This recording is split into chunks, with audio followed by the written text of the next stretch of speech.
Welcome to Ram Ongole bulls 360 YouTube ఛానల్కి స్వాగతం సుస్వాగతం అన్న మరో సరికొత్త వీడియోతో మీ ముందుకు రావడం జరుగుతుందన్న.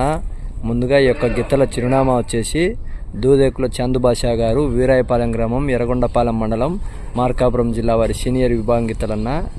ఈరోజు మార్కాపురం జిల్లా కొమరోలు మండలం హనుమంతరాయనపల్లె గ్రామంలో శ్రీ సీతారామ స్వామి తిరునాళ శుభ సందర్భంగా జాతీయ స్థాయి సీనియర్ విభాగానికి పోటీలు నిర్వహించారన్న. ఆ యొక్క పోటీలకు వచ్చిన జత చూడండి, మంచి సైజు కలిగినటువంటి గిత్తలు. దూదేకుల చందు బాషా గారు, వీరాయపాలెం గ్రామం, ఎర్రగొండపాలెం మండలం, మార్కాపురం జిల్లా వారి సీనియర్ విభాగం గిత్తలన్న. చూడన్న, ఈ యొక్క పోటీలకు ఈరోజు జరగబోయే సీనియర్ విభాగం పోటీలకు రావడం జరిగిందన్న. అన్న, ఈ యొక్క గిత్తలు ఈ యొక్క పోటీల్లో ఏ బహుమతిని కైవసం చేసుకుంటాయో కామెంట్ చేయండి అన్న. అలాగే మన ఛానల్ ఎవరైనా కొత్తగా చూస్తున్న వారు సబ్స్క్రైబ్ చేసుకోండి అన్న. థ్యాంక్ యూ అన్న, థ్యాంక్ యూ సో మచ్.